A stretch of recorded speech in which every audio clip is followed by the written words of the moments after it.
আসসালামু আলাইকুম ওয়া রাহমাতুল্লাহি ওয়া বারাকাতুহু। তৌফিক আলী আছি আপনাদের সঙ্গে। আশা করি আপনারা প্রত্যেকেই ভালো আছেন। এই যে দেখেন, সৌদি আরব প্রবাসীদের জন্য কিন্তু বিশাল সুখবর। ঈদের পরপরই কিন্তু সুখবরটা আসতেছে। আজকের ভিডিওতে কি সুখবর সেটাও বলবো এবং এই সুখবরটা আপনি কিভাবে গ্রহণ করবেন, আপনি কিভাবে এই সেবাটা নিবেন, এটাও আপনাদেরকে বলে দেওয়ার চেষ্টা করব। তাই ধৈর্য সহকারে সম্পূর্ণ ভিডিওটি দেখার অনুরোধ করতেছি। ভিডিওটি যদি ভালো লাগে ভিডিওটিকে শেয়ার করে দিবেন। আমার ফেসবুক পেজ থেকে যারা ভিডিওটি দেখতেছেন অবশ্যই ফেসবুক পেজটিকে ফলো করে রাখবেন এবং আমার ইউটিউব চ্যানেলটি এখনো যারা সাবস্ক্রাইব করেননি দয়া করে সাবস্ক্রাইব করে রাখবেন। তো দেখেন, আমরা যারা সৌদি আরব প্রবাসী আছি এদের ভিতরে নানা রকম প্রবাসী নানা রকম প্রবলেম আছে। কারো ইকামার মেয়াদ নেই, কারো ইকামাতে হুরুপ আছে, কারো ইকামাতে খুরুজ আছে, কারো পাসপোর্টের মেয়াদ নেই, কারো ইকামা হচ্ছে না, কারো ইকামাতে মালগি, কারো কফিল ভালো নেই, কারো কাজ নেই, আরো নানা রকম সমস্যায় জর্জরিত কিন্তু আমরা এই সৌদি আরব প্রবাসী। আর এই সকল সমস্যার সমাধান করার জন্যই কিন্তু কারা আছে? আমাদের রিয়াদ দূতাবাস, জেদ্দা কনসুলেট, মক্তবা আমেল, জাওয়াজাত। আমরা অনেক সময় অনেক প্রবলেম জাওয়াজাত বা মক্তবা আমেল থেকে নিতে পারি না, সেটা আমাদেরকে জেদ্দা কনসুলেট অথবা রিয়াদ দূতাবাস থেকে নিতে হয়। আর এজন্যই রিয়াদ দূতাবাস এবং জেদ্দা কনসুলেট আগামী এপ্রিল মাসে আসতেছে নির্দিষ্ট কোনো ডিস্ট্রিক্টে সেবা দেওয়ার জন্য। তো এখানে আপনারা কোন ধরনের সেবা পাবেন, কোন কোন ডিস্ট্রিক্টে আসতেছে, আপনারা যারা ই পাসপোর্ট বানাতে চাচ্ছেন তাদের কোন কোন ডকুমেন্টস এর প্রয়োজন হবে, যাদের পাসপোর্ট হারিয়ে গেছে, পাসপোর্টের মেয়াদ নেই, এমআরপি থেকে ই পাসপোর্ট বানাবেন, কি কি কাগজপাতির প্রয়োজন, নামে ভুল রয়েছে, পিতার নামে ভুল আছে বা মাতার নামে, বা আপনার বয়সের সমস্যা, কি করতে হবে আপনাদেরকে, এই সকল ডিটেলস আজকের ভিডিওতে আপনাদেরকে বোঝানোর চেষ্টা করব। ধৈর্য সহকারে সম্পূর্ণ ভিডিওটি দেখবেন এবং আবারও বলতেছি ভিডিওটিকে শেয়ার করে দিবেন। আপনার একটা শেয়ারের বিনিময়ে অনেক প্রবাসী ভাই কিন্তু এই সেবাগুলো নিতে পারে এবং সুখবর সম্পর্কে কিন্তু জানতে পারবে। তো শুরুতেই আপনাদেরকে বলবো কোন কোন ডিস্ট্রিক্টে আগামী এপ্রিল মাসে ঈদের পরপর কোন কোন ডিস্ট্রিক্টে কনসুলেট সেবা দেওয়ার জন্য আসবেন রিয়াদ দূতাবাস, এ সম্পর্কে তথ্য দিব। ভিডিওর শেষে তথ্য দিব আপনারা যারা ই পাসপোর্ট বানাতে চাচ্ছেন কোন কোন ডকুমেন্টস এর প্রয়োজন হবে, কিভাবে বানাবেন এ সম্পর্কে। তো দেখেন, শুরুতেই বলতেছি নাম্বার 1 হচ্ছে হাইল প্রবাসী। আমি যে ডিস্ট্রিক্টে আছি এই ডিস্ট্রিক্টে হাইল প্রবাসী ভাইদেরকে কনসুলেট সেবা দেওয়ার জন্য আগামী 4 এবং 5 এপ্রিল রোজ শুক্রবার এবং শনিবার রিয়াদ হতে কনসুলেট টিম আসবেন।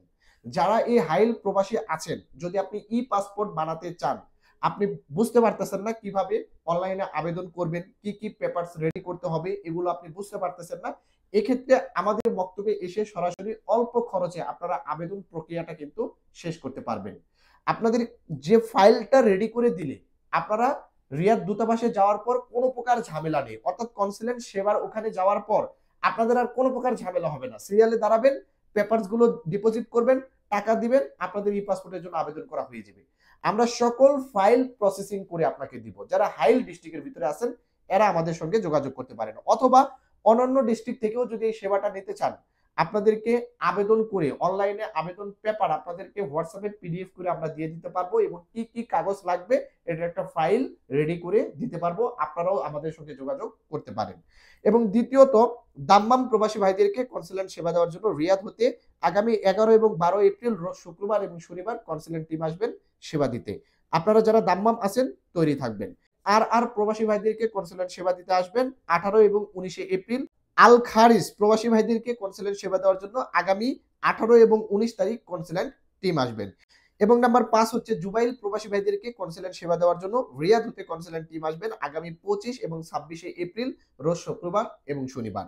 এই 5টা অঞ্চলে রিয়াদ হতে কনসুলেট সেবা দেওয়ার জন্য আগামী এপ্রিল মাসে কনসুলেট টিম আসবেন।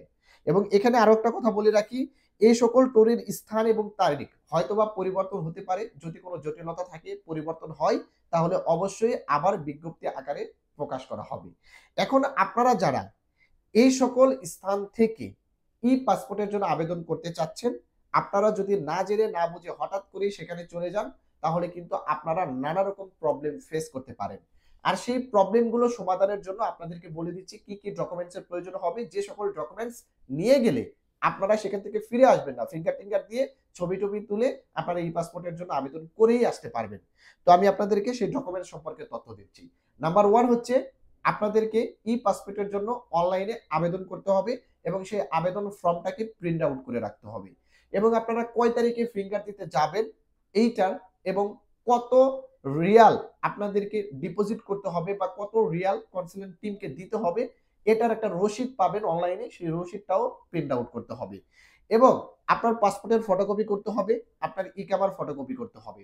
যদি আপনি ই পাসপোর্টের জন্য জন্ম নিবন্ধন দিয়ে আবেদন করে থাকেন তাহলে জন্ম নিবন্ধনের ফটোকপির প্রয়োজন হবে। যদি আপনি এনআইডি কার্ড দিয়ে আবেদন করে থাকেন তাহলে এনআইডি কার্ডের ফটোকপির প্রয়োজন হবে। যদি দুটোই থাকে আপনার তাহলে দুটোরই ফটোকপির প্রয়োজন হবে। তো এই সকল ডকুমেন্টস রেডি করার পূর্বে আপনাদেরকে খেয়াল করতে হবে আপনার পাসপোর্টের নাম, আপনার ইকামার নাম, আপনার জন্ম নিবন্ধনের নাম অথবা আপনার ভোটার আইডি কার্ডের নাম এবং বয়স, পিতার নাম, মাতার নাম, এই সকল কিছু ঠিকঠাক আছে কিনা। যদি ঠিক না থাকে, যদি আপনি ঠিক করতে চান তাহলে ঠিক করে অনলাইনে আবেদন করতে হবে। এবং ওখানে যখন আপনি পেপারস গুলো সাবমিট করতে যাবেন, অর্থাৎ দূতাবাসের টিমের কাছে যখন আপনি পেপারস গুলো সাবমিট করতে যাবেন, তখন অবশ্যই আপনাকে খেয়াল রাখতে হবে যে সেখান থেকে একটা অঙ্গীকারনামা আপনাকে দিতে হবে। সেই অঙ্গীকারনামা ফিল আপ করতে হবে। যদি আপনার নামে ভুল থাকে সেই ভুল সংশোধন করার অঙ্গীকারনামা আপনাকে নিয়ে সেখানে অঙ্গীকারনামা ফিল আপ করতে হবে। এবং দূতাবাসকে ইনশিওর করতে হবে যে আপনার পাসপোর্টটা আসার পর যদি আপনি সেটা মালুমাত না করতে পারেন তাহলে দূতাবাস এটার দায়বদ্ধতা নেবে না। এটার জন্য আপনাকে অঙ্গীকারনামা ফিল আপ করতে হবে। আর যাদের কোনো কিছু ভুল নেই, সবকিছু ঠিকঠাক আছে, তারা সরাসরি ফাইলটা সাবমিট করে দিলেই আপনারা ফিঙ্গার টিঙ্গার দিয়ে কিন্তু অনলাইনে আবেদন কমপ্লিট করতে পারবেন। তো এইভাবেই কিন্তু আপনারা এই রিয়াদ দূতাবাস এবং জেদ্দা কনসুলেট থেকে কিন্তু আপনাদের ই পাসপোর্টের জন্য আবেদন করতে পারবেন। এবং এই যে হাইল, দাম্মাম, আরাল, আল খারিজ বা জুবাইল আগামী এপ্রিল মাসে যে কনসুলেট সেবা দেওয়ার জন্য এই সকল স্থানে আসতেছে, এখান থেকে কিন্তু আপনারা স্পেশাল এক্সিটের জন্য কিন্তু আবেদন করতে পারবেন। এই রিয়াদ দূতাবাস এবং জেদ্দা কনসুলেট থেকে এটাই কিন্তু সবচাইতে বড় সেবা।